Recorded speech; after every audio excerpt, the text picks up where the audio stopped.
ओम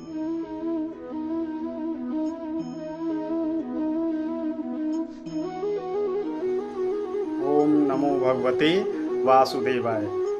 आज के इस वीडियो में हम बात करने वाले हैं श्रीमद् भागवत प्रथमो अध्याय श्लोक संख्या 7 से 30 तक।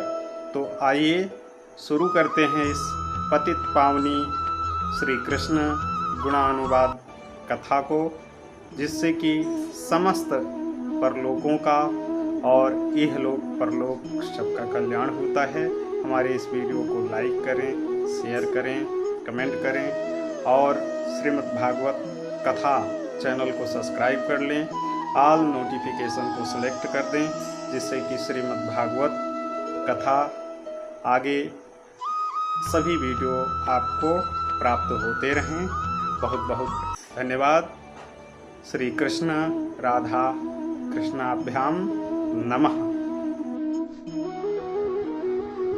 श्रीमद् भागवत कथा श्लोक संख्या 7 से 30 तक प्रथमो अध्याय। श्रेयसां यद्देवतेक्षयः पावनानां च पावनं कृष्णप्राप्तिकरं शाश्वतसाधनं तदधुना चिन्ता मणिर्लोकसुखं सुरुद्रुः स्वर्गसम्पदं प्रयच्छति गुरुप्रीतो वैकुण्ठं योगी दुर्लभं।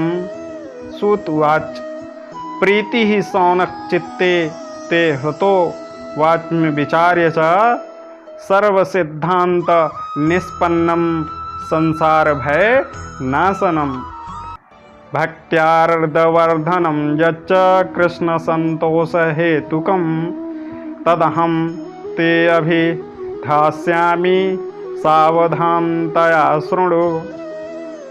कालव्याला मुखाग्रासा त्रास निवारण हेतवे श्रीमद्भागवतं शास्त्रं कलौकीरेण भासितम्। एतदस्मादपरं किंचित् मनः शुद्धै न विद्यते जन्मान्तरे भवेत् पुण्यं तदा भागवतं लभेत। परीक्षिते कथा वक्तुं सभायां संस्थिते सुखे सुधाकुम्भं गृहीणत्वेव देवास्त्र समागमन् सुखं नत्वा वदन् सर्वे स्वकार्यकुशलासुराः कथा सुधा प्रयच्छस्व गृहीणत्व सुधा इमाम।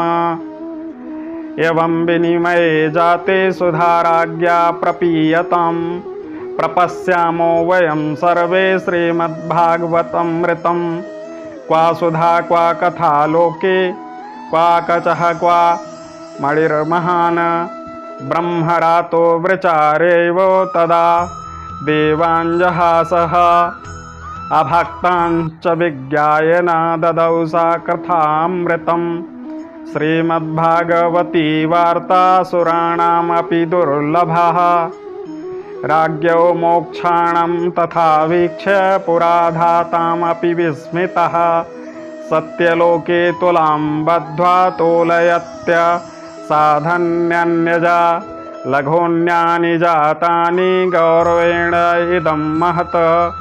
तदा ऋषिगणा सर्वे विस्मयं परमं ययु मेनिरे भगवद्रूपं शास्त्रं भगवतं कलौ पठेक्षणवासाण्ड्य सद्यो वैकुण्ठ फलदायकं सप्ताहेन श्रुतं चैत्य सर्वथा मुक्तिदायकं सनकाद्यै पुरा प्रोक्तं नारदाय दयापरैः।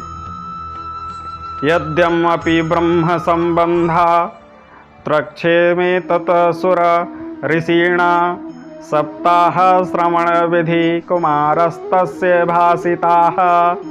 सौनक उवाच लोकविग्रहं मुक्तस्य नारद स्थिरस्य च विधिश्रवे कुता प्रीति संयोगः कुत्रैतैः सह।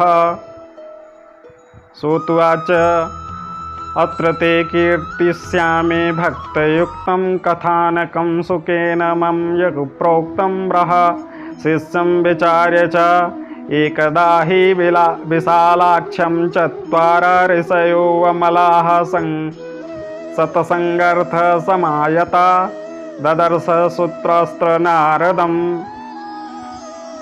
लोकविग्रहमुक्तस्य नारदस्य स्थिरस्य च विधिस्रवे कुता प्रीति संयोगा कुत्र तैः सह सोतोवाच अत्र ते कीर्तिष्यामि भक्तयुतं कथानकं सुखेन मम यत्प्रोक्तं रहस्यस्य विचार्य च एकदा हि विशालाक्षं चत्वार ऋषयो अमलाः सत्सङ्गार्थं समायता ददर्श तत्र नारदं कुमारः ऊचुः कथं ब्रह्मानन्दे मुखाकृताश्चिन्ता आतुरो भवान् त्वरितं गम्यते कुत्र कुतश्च गमनं तव इदानीं शून्यचित्तो वशीगतवित्तो यथा जनः तत्वेदं मुक्तसङ्गस्य नोचितं वद कारणं नारद उवाच अहं तु पृथिवीं यतो ज्ञात्वा सर्वोत्तम इति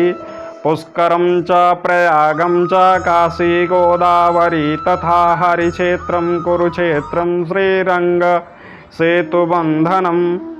एवमादिषु तीर्थेषु भ्रममाण इतस्ततः नापश्यं कुत्र चित्रार्थं मनः सन्तोषकारकम् कलिनाम धर्ममित्रेण धरेयं बाधितायधुना। सूत जी, आप हमें कोई ऐसा शाश्वत साधन बताइए जो सबसे अधिक कल्याणकारी तथा पवित्र करने वालों में भी पवित्र हो तथा जो भगवान श्री कृष्ण की प्राप्ति करा दे। चिंतामणि केवल लौकिक सुख दे सकती है और कल्प वृक्ष अधिक से अधिक स्वर्गीय संपत्ति दे सकता है, परंतु गुरुदेव प्रसन्न होकर भगवान का योगी दुर्लभ नित्य वैकुंठ धाम दे सकते हैं।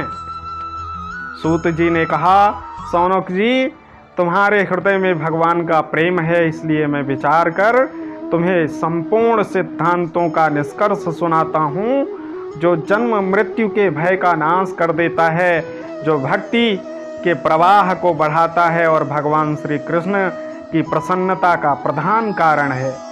मैं तुम्हें वह साधन बतलाता हूँ, उसे सावधान होकर सुनो।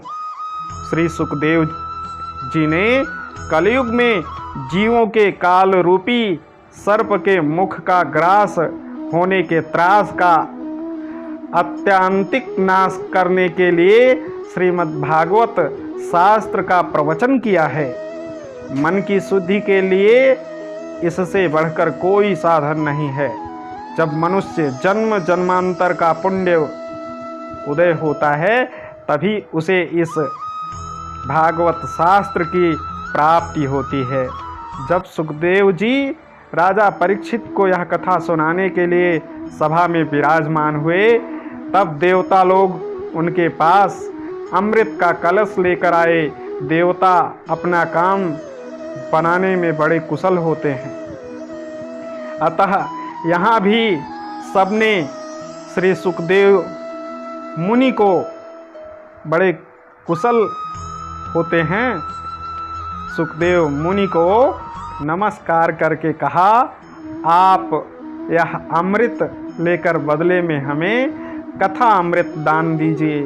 इस प्रकार परस्पर विनिमय अदला बदली हो जाने पर राजा परीक्षित अमृत का पान करें और हम सब श्रीमद्भागवत रूप अमृत का पान करेंगे। इस संसार में कहाँ कांच और कहाँ महामूल्य मणि तथा कहाँ सुधा और कहाँ कथा। श्री सुखदेव जी ने यह सोचकर उस समय देवताओं की हंसी उड़ा दी। उन्हें भक्ति शून्य कथा का अनाधिकारी जानकर कथामृत का दान नहीं किया। इस प्रकार यह श्रीमद्भागवत की कथा देवताओं को भी दुर्लभ है।